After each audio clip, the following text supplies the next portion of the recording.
गरीब की बारिश। शहर की कच्ची बस्ती में एक गरीब मजदूर कालू रहा करता था। कालू के घर में उसकी पत्नी जानकी थी। जानकी लोगों के घरों में झाड़ू पोछा करके कुछ पैसे कमा लेती थी और वहीं कालू किसी तरह मेहनत मजदूरी करके 2 वक्त की रोटी का जुगाड़ कर लेता था। कुछ दिनों से हो रही बारिश के कारण कालू की मजदूरी बंद हो गई थी। अरे जानकी, इस बार तो बरसात ने हद ही कर दी, रुकने का नाम ही नहीं ले रही। कुछ समझ में नहीं आ रहा, अगर इसी तरह काम पर नहीं गया तो 2 वक्त की रोटी का जुगाड़ कैसे होगा। अरे तुम चिंता क्यों करते हो, बारिश का क्या है, एक आध दिन में रुक जाएगी और उसके बाद में फिर से काम शुरू हो जाएगा। अरे 3 दिन तो हो गए, बरसात तो रुक ही नहीं रही है और आगे भी रुकने के कोई आसार नहीं दिख रहे। तो क्या हुआ, तुम्हारा काम बंद हुआ है ना? मैं तो अभी भी लोगों के घर झाड़ू पोछा करने जाती ही हूँ। मेरे पगार से कुछ दिन तो निकल ही जाएंगे। अरे घर का खर्चा तो हम किसी तरह चला लेंगे जानकी, लेकिन ये जो छत टपक रही है इसका क्या करेंगे? ये बात तो आपकी सही है। हमारी झोपड़ी अब काफी पुरानी हो चुकी है और इसके छप्पर में भी कई सारे छेद हो गए हैं। रात भर पानी टपकता रहता है। अरे मैं भी इसी बात से बहुत परेशान रहता हूँ। कहीं किसी दिन ज्यादा बारिश आ गई तो हमारी झोपड़ी टूटकर बिखर ना जाए। राम राम राम, ऐसी अशुभ बातें क्यों करते हो? अरे ऐसा कुछ नहीं होने वाला। ये झोपड़ी ही तो हमारा सब कुछ है। अगर यही नहीं रही तो हम जाएंगे कहाँ? ठीक है जानकी, जब तुम्हारी पगार मिल जाएगी तो कुछ पैसे बचाकर झोपड़ी के छप्पर की मरम्मत करवा लेंगे। शायद हमारी परेशानी कुछ कम हो जाए। ठीक है जी, अब ना ज्यादा परेशान मत हो। ये लो खाना खा लो और सो जाओ, सुबह मुझे भी जल्दी काम पर जाना है। जानकी और कालू अपनी झोपड़ी में सो गए। रात को अचानक से बहुत तेज बारिश शुरू हो गई। धीरे धीरे बारिश का पानी कालू की बस्ती में भरने लगा। पानी भरते भरते झोपड़ी के बाहर तक पहुंच गया था। सुबह के वक्त जब कालू और जानकी सोकर उठे, हे भगवान, ये क्या हो गया? बारिश का पानी तो हमारे घरों तक पहुंच चुका है। अब मैं काम पर कैसे जाऊंगी? रहने दो जानकी, तुम आज काम पर मत जाओ। ऐसे पानी से निकल कर जाओगी और बीमार पड़ गई तो लेने के देने पड़ जाएंगे। लेकिन अगर नहीं गई तो मालकिन लोग नाराज हो जाएंगे। आप जानते हैं ना, बड़ी मुश्किल से एक दिन की छुट्टी भी नहीं देती है। अरे लेकिन जानकी, झोपड़ी के बाहर तो पूरी बस्ती में पानी भरा है, तुम जाओगी कैसे? जानकी जैसे तैसे करके काम पर चली जाती है, लेकिन अगले दिन फिर से बहुत ज्यादा बारिश होती है और बस्ती में ज्यादा पानी भर जाता है। आज तो मैं तुम्हें किसी भी तरह काम पर नहीं जाने दूंगा। अरे अगर तुम्हें कुछ हो गया तो क्या होगा? ठीक है, तुम ठीक ही कहते हो, आज नहीं जाती। अगर मालकिन नाराज हो गई तो मना लूंगी किसी तरह।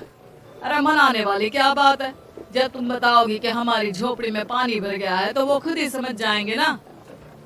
अगले 2 दिन तक तेज बारिश होने की वजह से जानकी, कालू और आसपास की बस्ती में रहने वाले सभी लोगों के घरों में पानी भर जाता है, जिसकी वजह से जानकी काम पर नहीं जा पाती। और 3 दिन के बाद जैसे ही जानकी काम पर पहुंचती है, कहाँ थी तुम? पिछले 3 दिनों से काम पर क्यों नहीं आई? मैम साहब क्या बताऊं, इतनी ज्यादा बारिश हो रही थी, हमारी पूरी बस्ती में पानी भर गया है और उससे भी ज्यादा तो मेरी झोपड़ी के अंदर पानी भर गया। आप ही बताइए कैसे आती मैं? इसका मतलब ये हुआ कि बारिश होगी तो तुम काम पर नहीं आओगी? ना ना, मेरे कहने का ये मतलब नहीं था मैम साहब। तुम जानती भी हो 3 दिन से कितनी परेशानी हो रही है मुझे। सारा काम मुझे खुद करना पड़ा। माफ कर दीजिए मालकिन जी, पर मैं क्या करती, आने के लिए रास्ता ही नहीं था, सब जगह पानी भरा हुआ था। बहाने तो तुझे बहुत बनाने आते हैं। जानकी देख, अगर अगली बार ऐसा किया ना तो फिर काम से हमेशा के लिए छुट्टी। अरे ना ना मालकिन, ऐसा मत कीजिए। बारिश की वजह से मेरे पति की मजदूरी भी छूट गई है। बड़ी मुश्किल से घर में 2 वक्त खाने की रोटी का जुगाड़ हो पाता है। आप मुझे काम से निकाल देंगे तो हम क्या खाएंगे? अगर इतनी ही चिंता है तो फिर रोजाना काम पर आया करो। चलो अब जल्दी से जाकर घर का सारा काम करो। बारिश रुकने का नाम ही नहीं ले रही थी। पूरे शहर में बाढ़ जैसे हालात बन गए थे, लेकिन नौकरी जाने के डर से जानकी किसी तरह रोज काम पर जाती थी। एक दिन जब जानकी काम करके अपने घर लौट आई तो अचानक उसकी बस्ती में कुछ लोगों का शोर सुनाई दिया। अरे लगता है बाहर कुछ हुआ है, मैं जाकर देखता हूँ। हाँ हाँ, पता तो कीजिए, ये बस्ती में लोग इतना शोर क्यों कर रहे हैं? बाहर जाकर कालू ने एक आदमी से पूछा। अरे क्या हुआ भाई, इतना शोर क्यों मचा रहा है? अरे क्या बताए भैया, अपनी बस्ती के बाहर एक पुल टूट गया है और वहाँ पर एक कार फंसी है। थोड़ी देर में अगर किसी ने नहीं बचाया ना तो वो कार पानी में बह जाएगी। ये क्या कह रहे हो भैया, कार के अंदर कोई है क्या? हाँ, कोई औरत बैठी है, अकेली है, बहुत रो रही है बेचारी, मदद के लिए बुला रही है। अरे तो हमें जाकर उनकी मदद करनी चाहिए ना। अरे लेकिन इसमें बहुत खतरा है, हमें अपने आप को बचाना चाहिए। पानी कभी भी हमारी बस्ती की तरफ आ सकता है। अरे तुम्हें नहीं चलना तो मत चलो, लेकिन मैं तो जाकर उस औरत की मदद जरूर करूंगा। कालू उस जगह पर पहुंचता है जहां वो औरत कार में फंसी हुई थी।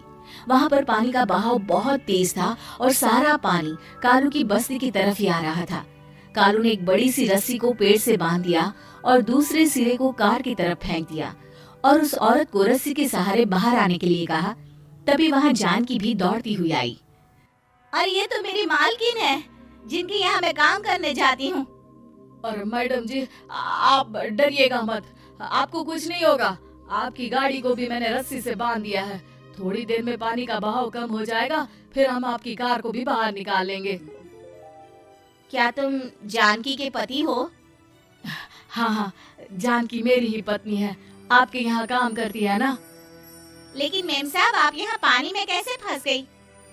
अब क्या बताऊं, मैं अपनी सहेलियों के साथ पिकनिक पर गई थी, वहीं से लौट रही थी। अचानक पानी का बहाव तेज हो गया और मेरी गाड़ी फंस गई। अरे कोई बात नहीं मालकिन, अब ना आप बिल्कुल सुरक्षित हैं। मैं तो बहुत बुरी तरह डर गई थी, कब से मदद के लिए चिल्ला रही थी, लेकिन कोई मेरी मदद के लिए नहीं आया। भला हो तुम्हारा पति का जिसने मेरी जान बचा ली। लेकिन जानकी, मैंने तुम्हारे साथ बहुत गलत व्यवहार किया। इतने खराब मौसम और बाढ़ में भी तुम्हें काम पर आने के लिए कहा, नौकरी से निकालने की धमकी भी दी, और तुमने मेरी जान बचाई। मुझे माफ कर दो। अरे कोई बात नहीं मालकिन, आपकी जान बचाना तो हमारा धर्म था। देखो जानकी, तुम्हारी झोपड़ी में जो भी नुकसान हुआ है उसके लिए मैं तुम्हें पैसे दूंगी। आज तुम्हारे पति ने मेरी जान बचाई है और आज के बाद मैं तुम्हें कभी भी नौकरी से निकालने की धमकी नहीं दूंगी। आज मैं तुम्हारी परेशानी को अच्छी तरह समझ चुकी हूँ। हम जैसे पैसे वाले लोगों के लिए अपने घर में बैठकर बारिश का मजा लेना बहुत आसान है, लेकिन तुम गरीब लोगों के लिए बाढ़ और बारिश काफी परेशानी खड़ी कर देते हैं। ये बात मुझे आज अच्छी तरह समझ आ गई है। आपका बहुत बहुत धन्यवाद मालकिन।